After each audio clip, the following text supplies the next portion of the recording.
আসসালামু আলাইকুম এভরিওয়ান। অবহেলিত ভালোবাসা গল্পের দ্বিতীয় পর্ব। তো চলো বেশি কথা না বলে গল্প শুরু করা যাক। রাকিব ভাইয়া বলল, বাবা ঠিক সময় যদি না আসতো তাহলে আজ শয়তানটাকে মেরেই ফেলতাম। নীলা বলল, না থাক, মারামারি করার কোনো দরকার নেই, যা হবার তাই হয়েছে। রাকিব বলল, ওর কত বড় সাহস তোমার দিকে বাজে নজরে তাকায়, আমি থাকতে সেটা কি হতে দিব? প্রয়োজনে ওর চোখ দুটো আমি তুলে নিব। নীলা বলল, তুমি শান্ত হও প্লিজ, অনেক রাগারাগি হয়েছে আর না। নীলা রাকিবের এমন ধারারাগ দেখে অনেকটাই ঘাবড়ে গেছে। সে হয়তো এমন কিছু ঘটবে তা আশা করেনি। দিনটা অনেক বাজেভাবেই কেটে গেল। রাতে ঘুমানোর সময় অদিতি কম্বলার বালিশ নিয়ে রুম ত্যাগ করবে, ঠিক তখনই আমি বললাম, কম্বলার বালিশ নিয়ে কোথায় যাচ্ছ? অদিতি রাগ দেখিয়ে বলল, জাহান্নামে যাচ্ছি। অদিতির আচরণে বুঝতে আর বাকি রইল না, সে আমাকে রীতিমতো অবহেলা করছে। আমিও অদিতিকে আটকালাম না, পাশের রুমেই তো থাকবে, চলে তো আর যাবে না। এখন হয়তো আমার উপর রাগ করে আছে দেখে পাশের রুমে থাকতে চাচ্ছে। কিছু সময় পর আগের মতো স্বাভাবিক হবে নিশ্চয়ই, এসব ভেবে অদিতিকে আটকালাম না। সকালে ঘুম থেকে উঠে ফ্রেশ হয়ে স্কুলে চলে গেলাম ক্লাস নিতে। কিছু ছাত্রছাত্রী ইতোমধ্যে আমায় নিয়ে সমালোচনা শুরু করে ফেলেছে। ক্লাসে যখন প্রবেশ করব এমন সময় দুর্জয় এসে বলল, স্যার আপনার নামে যে কথাগুলো পুরো এলাকায় ছড়িয়ে পড়েছে সেটা কি সত্যি?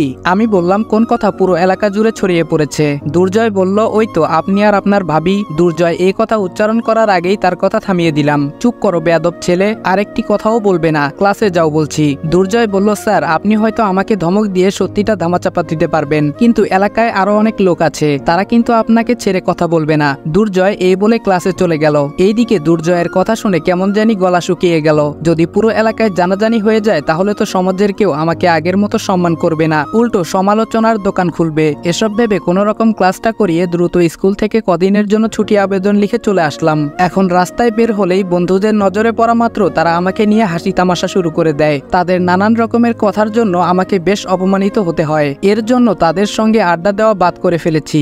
বাড়িতে থাকবো সেটাও শান্তি নেই, অদিতির সঙ্গে কথা বললেই ঝগড়া লেগে যায়। সেদিনকার ঘটনার জন্য বাবা মাও কেমন পাল্টে গেছে, আমার সঙ্গে প্রায় কথা বলাই বন্ধ করে ফেলেছে। আগ বাড়িয়ে কথা বললেও তারা আমার সঙ্গে কথা বলতে ইচ্ছুক না। তাদের আচরণে সেটা বুঝতে পারতাম। এভাবেই কিছুদিন কেটে গেল, কিন্তু বাড়ির কেউ আমার সঙ্গে সেই আগের মতো আচরণ করছে না। বাবা মা যদিও কথা বলে কিন্তু আগের মতো না। নীলা ভাবিও এখন বাড়াবাড়ি করে না, হয়তো তার প্রতিশোধ নেওয়া শেষ। পরিবার থেকে শুরু করে বন্ধু বান্ধব সকলের কাছ থেকে আমাকে আলাদা করতে পেরেছে। শুধুমাত্র একটা অপবাদের জন্য আজ পরিবার এবং সমাজ দুইটার কাছে ঘৃণিত ব্যক্তি হয়ে গেলাম। 2 সপ্তাহ পর সকালে ঘুম থেকে উঠে ড্রয়িং রুমে এসে লক্ষ্য করলাম বাড়িতে অনেক ডেকোরেশন এবং লাইটিং লাগাচ্ছে, আর সেটা কোন উপলক্ষে আয়োজন করছে তা আমার অজানা। বাড়িতে যেহেতু কেউ আমার সঙ্গে কথা বলে না, আমি তাদের সঙ্গে একবারিও কথা বলি না, কিন্তু অদিতির সঙ্গে কথা বললেই ও আমার কোনো কথার উত্তর দেয় না। প্রথমে ভেবেছিলাম কিছুদিন পর অদিতি আবার আগের মতো স্বাভাবিক হয়ে যাবে, কিন্তু সেদিনের ঘটনার পর থেকে আমাকে এড়িয়ে চলে, কথা বলে না। তারপরও আজ একবারিয়ে অদিতিকে জিজ্ঞেস করলাম বাড়িতে কার জন্য অনুষ্ঠান করা হচ্ছে। অদিতি আমার কথা শুনেও না শোনার ভান করে চলে গেল। অদিতির এরকম অবহেলা দেখে একটু কষ্টই পেলাম। আজ এতদিন পর অদিতির সঙ্গে কথা বলছি, তারপরও আমার সঙ্গে কথা বলতে ইচ্ছুক না। রুমে এসে ফ্রেশ হয়ে স্কুলের উদ্দেশ্যে রওনা দিব, এমন সময় অদিতি কি জানি খুঁজতে রুমে এলো। এই সুযোগে একটু দুষ্টামি করে অদিতিকে আলতো করে জড়িয়ে ধরলাম। আমি বললাম, অদিতি আর কতদিন আমার সঙ্গে কথা না বলে থাকবে বলতো? অদিতি কি যেন ভেবে আমাকে জোরে ধাক্কা মেরে নিজেকে ছাড়িয়ে নিল। এইদিকে তার ধাক্কা খেয়ে দেয়ালের সঙ্গে মাথাটা বাড়ি খেলাম, যার দরুন আগের ক্ষত জায়গায় আবার পুনরায় আঘাত লাগাতে রক্ত ঝরতে লাগলো। অদিতি আমার মাথার রক্ত জড়া দেখে অনুশোচনায় আমার কাছে এসে বলল, সরি, আমি আসলে বুঝতে পারিনি যে তোমার এভাবে লেগে যাবে। আমি নিশ্চুপ। অদিতি বলল, আচ্ছা আমি তোমার মাথায় ব্যান্ডেজ করে দিচ্ছি। অদিতি এই বলে দ্রুত ব্যান্ডেজ আর স্যাবলন নিয়ে এসে যেই আমার মাথায় লাগাবে ঠিক তখনই তার ব্যান্ডেজ আর স্যাবলন ফ্লোরে ফেলে দিলাম। হ্যালো বন্ধুরা, আপনি কি বোর হচ্ছেন, কিছু মজা করতে চান? তাহলে আজ আমি 1xBet নামের একটি অ্যাপ সম্পর্কে কথা বলতে চাই, যেটি সবচেয়ে বিশ্বস্ত বুকমেকার। এখানে মজা করার পাশাপাশি রয়েছে পুরস্কার জেতার সম্ভাবনা। এখানে সমস্ত লাইভ ম্যাচের ফলাফল এবং ম্যাচটি লাইভ দেখতে পারবেন। আপনি স্কোরের ভবিষ্যৎবাণী করে বাজি ধরতে পারেন, যেমন কোন দল জিতবে, কত রান করবে ইত্যাদি। এবং BMW গাড়ি, আইফোন, ল্যাপটপ আরো অনেক কিছু পুরস্কার জেতার সুযোগ রয়েছে। আর হ্যাঁ, বিখ্যাত PSG ও সিরিয়া এখানের স্পন্সর, তাই অবিশ্বাসের কোনো কথাই আসে না। এখানে ক্রাশ ও নতুন চিকেন রোড গেম সহ আরো বিভিন্ন ধরনের গেম রয়েছে, যেগুলো খেলে রয়েছে সহজেই টাকা জেতার সম্ভাবনা। আর রেজিস্ট্রেশন করার সময় আমার প্রচার কোড অনফায়ার ব্যবহার করে প্রথমবার জমাতে পান 12,000 টাকা পর্যন্ত ও ফ্রি স্পিন। আপনি সহজেই পেটিএম, ব্যাংক, বিকাশ, নগদ, রকেট এবং অন্যান্য সহজ পদ্ধতির মাধ্যমে আপনার জেতা টাকা তুলতে পারবেন। তাহলে আর দেরি কিসের? পিন কমেন্টের লিঙ্ক থেকে অথবা গুগলে 1xBet সার্চ করে আমার দেওয়া প্রোমো কোড অনফায়ার ব্যবহার করে রেজিস্ট্রেশন করুন এবং বোনাস পান। আমি বললাম তোর মতো স্ত্রীর আমার দরকার নেই, এতদিন তোর থেকে অনেক অবহেলা সহ্য করেছি, আর না। এই বলে মাথার রক্তগুলো মুছে নিয়ে স্কুলে ক্লাস নিতে চলে গেলাম। অপরদিকে অদিতি এক দৃষ্টিতে শুধু আমার দিকে তাকিয়েছিল, তার বলার মতো হয়তো কোনো ভাষা ছিল না। স্কুলে এসেও কেন জানি লেকচারে মন বসাতে পারছি না, সবকিছুতেই কেমন জানি গুলিয়ে ফেলছি। আমার এরকম অবস্থা দেখে ছাত্রছাত্রীরা জিজ্ঞেস করলো, স্যার আপনার কি মন খারাপ? হাসি মুখে বললাম, কই না তো। এর মধ্যে রবিউল বলে উঠল, স্যার আপনি কিন্তু মিথ্যা কথা বলছেন, যেদিন আপনার মন খারাপ থাকে সেদিন ওই লেকচারে একটু সমস্যা হয়, সেটা কিন্তু আমরা সবাই জানি। আমি বললাম, হ্যাঁ সত্যি বলতে আজকে আমার মনটা ভীষণ খারাপ, কিন্তু এই টপিক নিয়ে তো ক্লাসের সময় ফাঁকি দেওয়া যাবে না, সামনে তোমাদের মধ্যবর্ষ পরীক্ষা, সেদিকে খেয়াল রাখতে হবে, বুঝতে পেরেছো? সকল ছাত্রছাত্রী একসঙ্গে বলল, জি স্যার। আমি বললাম, এখন লেকচারে মনোযোগ দাও। প্রতিদিনকার মতো আজও স্কুল ছুটির সময় মোরাদ মামার দোকানে চা খেতে যাই। বেঞ্চে বসে চা খাচ্ছিলাম, হঠাৎ শফিক গাড়ে চপাট মেরে বলল, দোস্ত কি খবর? আমি বললাম, হ্যাঁ ভালো। এই বলে চা খেতে মনোযোগ দিলাম। শফিক একটু খোঁচা মেরে বলল, এলাকায় এসে তোর নামে যা শুনলাম আমি কিন্তু এসব বিশ্বাস করিনি, কিন্তু নীলার সঙ্গে তোর যেহেতু আগেই সম্পর্ক ছিল, সেদিক থেকে বিবেচনা করে দেখলে তোদের মাঝে কোনো অঘটন অবশ্যই ঘটেছে। শফিকের এরকম খোঁচা মারা কথা শুনে চাটা কেমন জানি গলায় আটকে গেল। তারপর চায়ের টাকা দ্রুত দিয়ে ওখান থেকে চলে আসতে যাব, এমন সময় শফিক পেছন দিক থেকে বলে উঠল, কিরে চলে যাচ্ছিস কেন? তোর ভাবির সঙ্গে কি অঘটন ঘটিয়েছিস সেটা তো বলে যা। শফিকের কথায় নিমিষেই রাগ উঠে গেল, মন চাচ্ছিল তাকে গিয়ে উড়াদুরা কয়েকটা লাগিয়ে দেই, কিন্তু এসব করলে হয়তো সমাজের লোকজনেরা আমাকে খারাপ ভাববে। তাছাড়া আমি একজন শিক্ষক, আমাকে এসব মারামারি একদমই মানায় না। শফিক আজকে খোঁচা মেরে কথা বলার সুযোগ পেয়েছে দেখে খোঁচা মারছে, তার কথায় ভ্রুক্ষেপ না দেওয়াই শ্রেয়। এসব ভেবে নিজের রাগ নিজের মধ্যেই চেপে রাখলাম। তারপর বাসায় এসে লক্ষ্য করলাম ইতোমধ্যে অনুষ্ঠান শুরু হয়ে গেছে। একটা বিষয় আমাকে কেন জানি ভাবাতে শুরু করলো, বাসায় অনুষ্ঠান করছে অথচ আমাকে কিছুই জানায়নি, কোন উপলক্ষে আয়োজন করছে সেটাও অজানা। বাসায় বেশ আত্মীয় স্বজনের আনাগোনা আছে দেখছি, বাবা মা তারাও নতুন পোশাক পরিধান করেছে এবং অদিতির বাবা মা ও তার ছোট বোন আরোহী এসেছে। দূর থেকে তাদের এসব দৃশ্য দেখে কাউকে কোনো কিছু না বলে নিজের রুমে এসে লক্ষ্য করলাম অদিতিও সাজুগুজু করছে। এবার বুঝতে পারলাম আমাকে ছাড়াই এই অনুষ্ঠান করছে, তার মানে আমাকে রীতিমতো অবহেলা করা হচ্ছে। সেদিকে ভ্রুক্ষেপ না দিয়ে ফ্রেশ হতে গেলাম। ফ্রেশ হয়ে এসে অদিতিকে খাবার রেডি করতে বলবো, এমন সময় অদিতি আমার পাশ কাটিয়ে চলে গেল। অদিতির এরকম আচরণে আমার খুব খারাপ লাগলো। আমি যখন ওই রুমে থাকি তখন ওই অদিতি রুমে থাকলে কেমন জানি আনইজি ফিল করে, তাকে দেখেই সেটা বুঝতে পারতাম।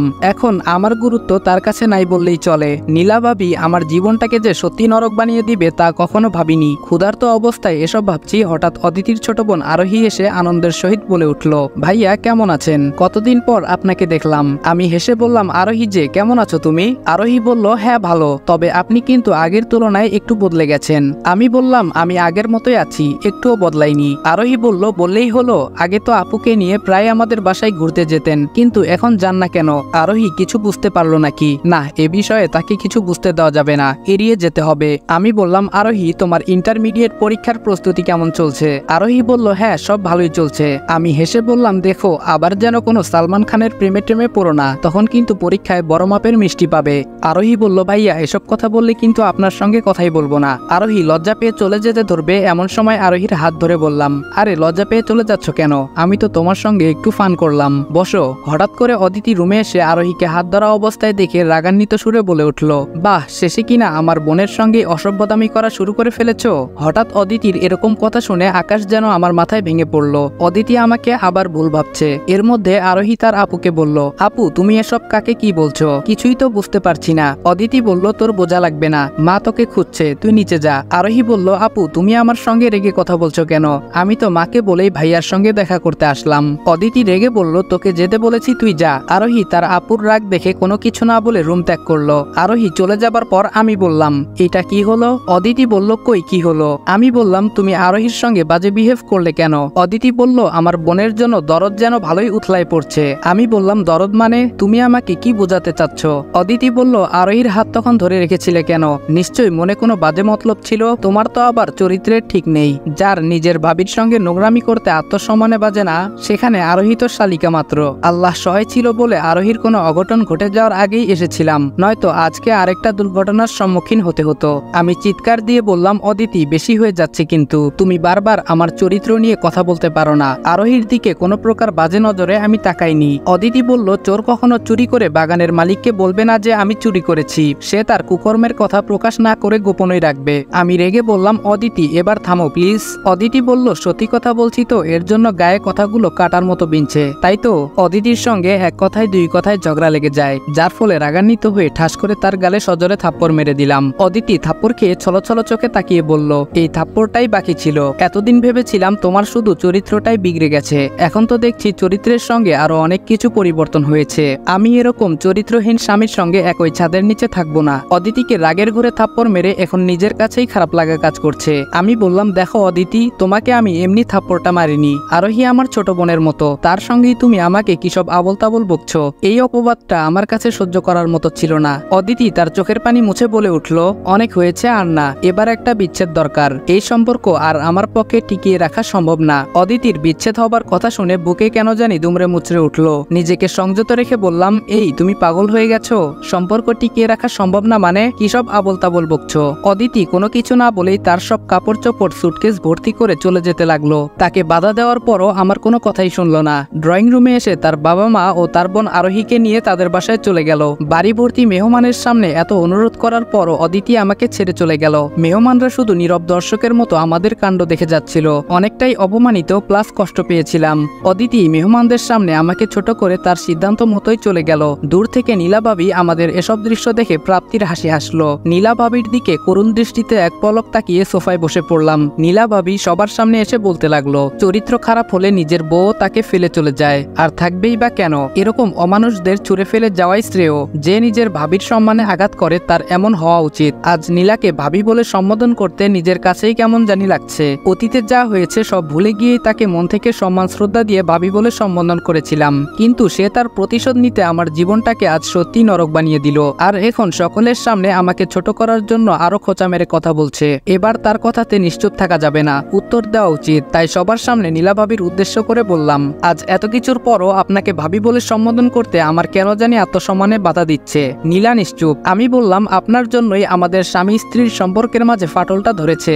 সেদিন তো চিৎকার চেঁচামেচি করে আমার নামে অপবাদ ঠিকই ধরিয়ে দিলেন, কিন্তু সত্যিটা তো উপরওয়ালা একজন জানেন, তিনি একদিন সঠিক বিচারটাই করবেন। আপনি আমার জীবন নরক বানিয়ে দিয়েছেন ঠিকই, কিন্তু এর জন্য একদিন আপনিও আফসোস করবেন। এটা বলে নিজের রুমে চলে আসলাম। রাকিব জিজ্ঞাসা করলো, নীলা ও কি বললো? কিছুই তো বুঝতে পারলাম না। নীলা বলল, ইয়ে মানে ও পাগল হয়ে গেছে, অদিতি ওকে ছেড়ে চলে গেছে তো এর জন্য উল্টাপাল্টা বকছে।